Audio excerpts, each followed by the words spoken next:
O que não falta nessa história são elementos de superação. Essa é a história da Rosângela. Ela mora no município de Meleiro, no sul de Santa Catarina. E aqui, com o filho e a nora, ela produz leite e arroz. E a propriedade onde eles moram é assim, ó, tá assim bonita, bem estruturada. Mas foram muitos os desafios para chegar nesse ponto. E essa história que eu convido você para conhecer comigo agora.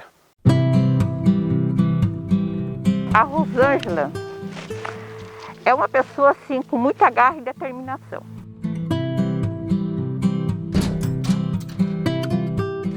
Não precisa muito para a gente entender a verdade dessa frase.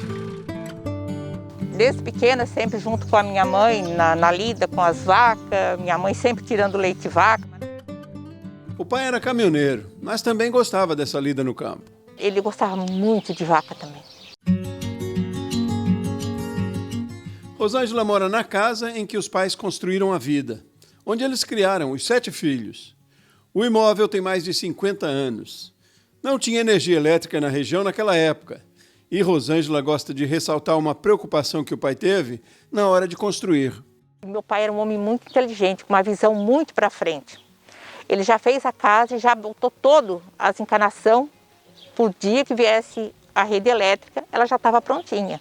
Rosângela tem um carinho enorme por cada espaço dessa casa. Ela lembra de detalhes que têm um valor incalculável para ela. Essa é a porta do quarto onde a mãe dormia.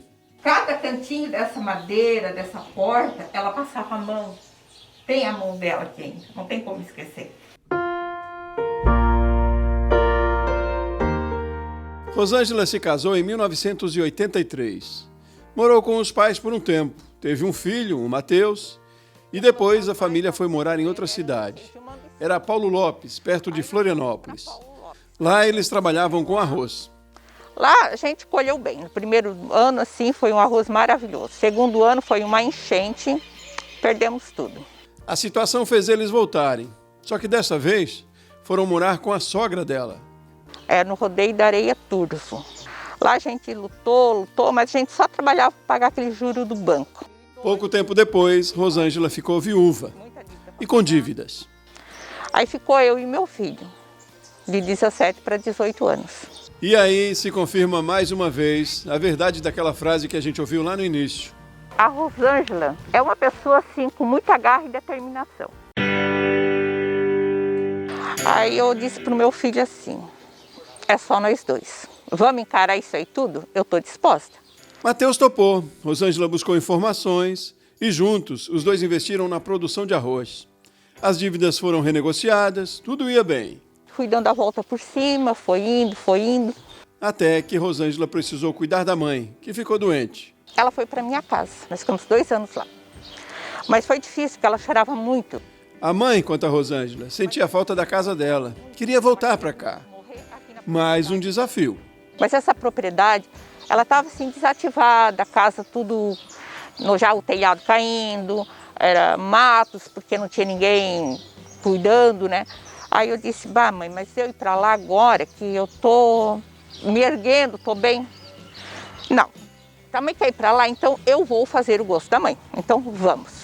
Rosângela reformou parte da casa e começou a trabalhar aqui com leite, como os pais faziam antigamente. Matheus continuou na produção de arroz na outra propriedade. Aí quando fazia 2 meses que nós estávamos aqui, a minha mãe faleceu.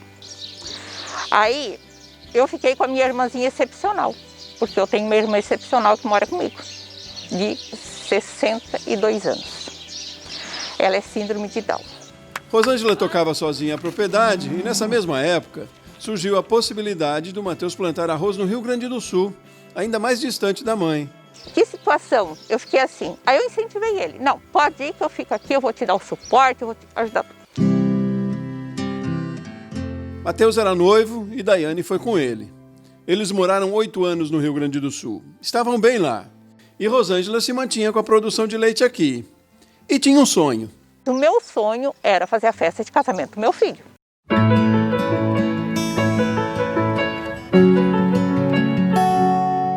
E ela realizou o sonho.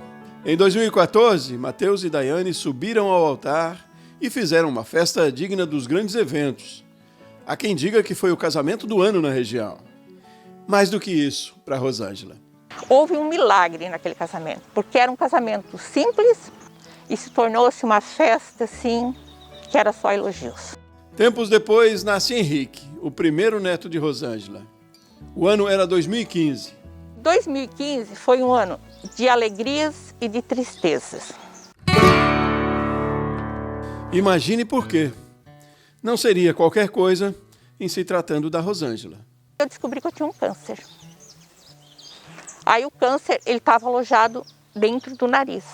Rosângela passou por uma cirurgia para a retirada do tumor e teve que repetir o procedimento por causa de complicações. No dia que eu voltei no médico para tirar os pontos, ele olhou para mim e disse assim: vai ter que fazer uma cirurgia novamente e vai te comprometer todo o rosto. Aí eu fiquei sem chão. Aí eu me desesperei. Mas não por muito tempo. Rosângela é muito religiosa. Em casa tem uma espécie de capela onde ela reza todos os dias. Foi ali que ela buscou a esperança. Aí eu disse assim: não, mas Deus me colocou no mundo foi para vencer. Não é esse câncer que vai me derrubar. Rosângela fez a cirurgia com outro médico, retirou o tumor e não teve mais complicações. Pelo menos não naquela região. Depois de eu ter recuperado esse câncer tudo, aí surgiu o câncer no seio. O tumor está sob controle, segundo ela. Ele parou, ele está em dormência. Eu vivo assim, eu não fico pensando nisso aí. Eu esqueço que eu tenho essa doença, sabe? Rosângela continua trabalhando, sozinha. Mas o excesso de esforço gerou um outro probleminha. Daí um ano depois rompeu um tendão aqui. Muita força que eu faço, né? Aí rompeu um tendão. Mas aí o problema acabou virando solução. Daí a minha nora veio ficar comigo. Daiane ficou 2 meses com a sogra e ajudou, inclusive, na ordenha. Ela é formada em contabilidade e, apesar de ser filha de agricultores, nunca tinha trabalhado com leite. Os pais dela são produtores de arroz. Mas Daiane gostou da nova atividade. Foi o início de uma mudança que revolucionaria a vida e os negócios por aqui. Aí eu dizia assim para ela: eu vou me aposentar, eu vou parar. Daí ela olhou para mim e disse assim: não venda as vacas. Dá elas para mim que eu vou dar continuidade. Pouco tempo depois, Daiane e Matheus já estavam de vez trabalhando com Rosângela. Eu via que minha mãe estava muito triste, né? Ficando sozinha, eu lá. Aqui ele investiu no arroz também, plantou milho. E ela continua no leite, como tinha previsto, junto com a sogra. Fez cursos, se aprimorou. Tudo era novidade, de certa forma. E mais, a família ia aumentar também. Daiane esperava José, o segundo filho. Aí foi um outro desafio, né? A propriedade ainda ela não estava apta, né? Ela não estava organizada, né? Eles contam que tiveram o apoio do Sindicato Rural do município, da cooperativa da qual eles são associados, da EPAGRE, e logo tiveram acesso também ao trabalho desenvolvido pelo Antônio, técnico de campo do Senar. Antônio convidou Daiane a aderir ao ATEG, o Programa de Assistência Técnica e Gerencial do Senar. Eles começaram pela pastagem. Fizemos 36 mil mudas em casa. E aí depois foi piqueteado e a gente começou devagarzinho. Aí botei uma caixa d'água em cima do morro, que eu chamo de caixa-mãe. Nós tinha era açudes, não era água potável, a água só mantida limpa. E os animais próximo ao piquete, que não precisa deslocar muito. As melhorias são visíveis. E os resultados também. Em julho de 2019, com 17 vacas em lactação, a produção era de 5.083 litros de leite. Um ano depois, com apenas uma vaca a mais, eles conseguiram quase 7.000 litros por mês. Um aumento de 26,88%. A meta de produção, segundo a Daiane, é chegar a 10.000 litros no mês. É mais um desafio. Dos menores, talvez. A contar pelo exemplo que tiveram na vida, imagine. Isso é praticamente nada. Ela é guerreira. Não tem nem palavra para dizer de tanto que eu tenho que agradecer ela pelo que eu sou hoje, sabe? Sou muito grata a ela. Tudo que nós temos hoje, ela que lutou. Ela é a maior lutadora. Esse é um troféu que eu ganhei numa festa em 2014, em Meleiro, do agricultor. Esse troféu foi um prêmio de participação. Fui corajosa. Botei um touro na exposição. Então isso eu vou deixar de herança para o meu filho, para os meus netos, da minha coragem, da minha persistência de continuar na atividade. Hoje eu mostro a minha propriedade assim com muito orgulho, porque eu venci.